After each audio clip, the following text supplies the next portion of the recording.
Manchester City have claimed a Wigan fan made a beeline for Sergio Aguero, told him to suck my D, and spat in his ear during the ugly scenes at the end of Wigan's FA Cup win.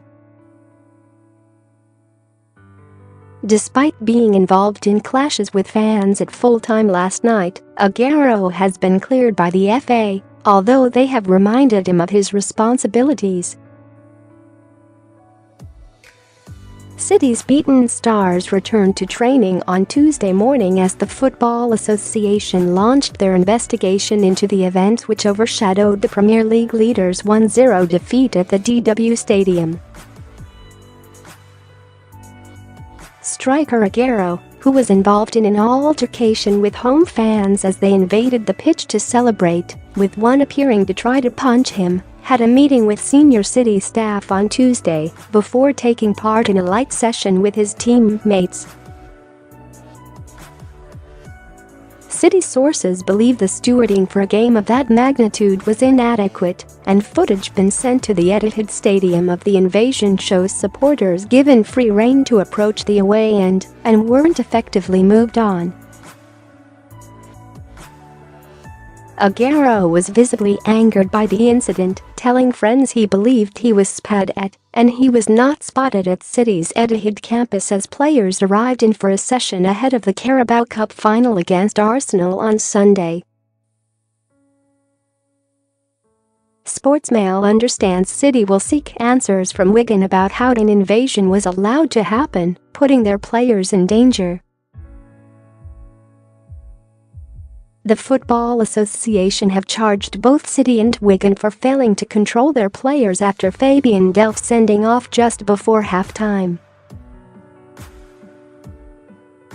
A statement read, "Both Wigan Athletic and Manchester City have been charged for failing to control their players in relation to the dismissal of Fabian Delph during last night's Emirates FA Cup fifth-round tie."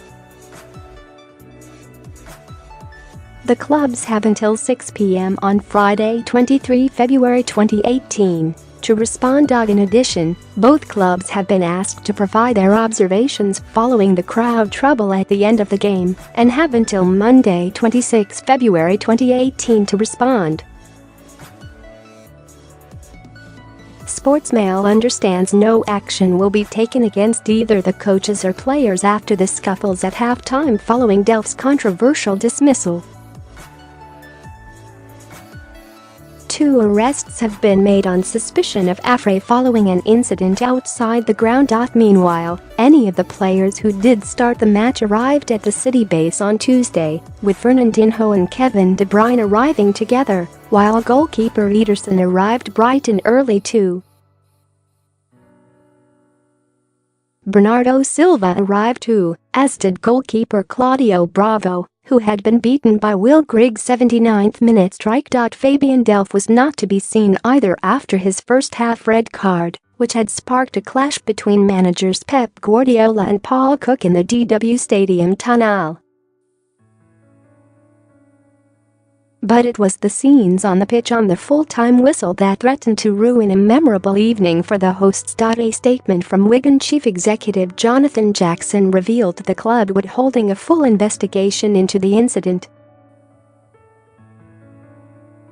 It read, "Whilst we appreciate that the vast majority of supporters who ran onto the pitch did so spontaneously to celebrate a famous victory, we were disappointed with the action of a minority of supporters who acted in an inappropriate manner. Player and staff safety is of paramount importance, and we will conduct a full investigation. However, it is important to not let the actions of a few supporters detract from an incredible night at the DW Stadium. A special atmosphere was created by both sets of supporters, and the match was yet another memorable day in the history of Wigan Athletic. The FA will wait until referee Anthony Taylor files his match report before judging whether to take action over the tunnel bust-up between Guardiola and Cook.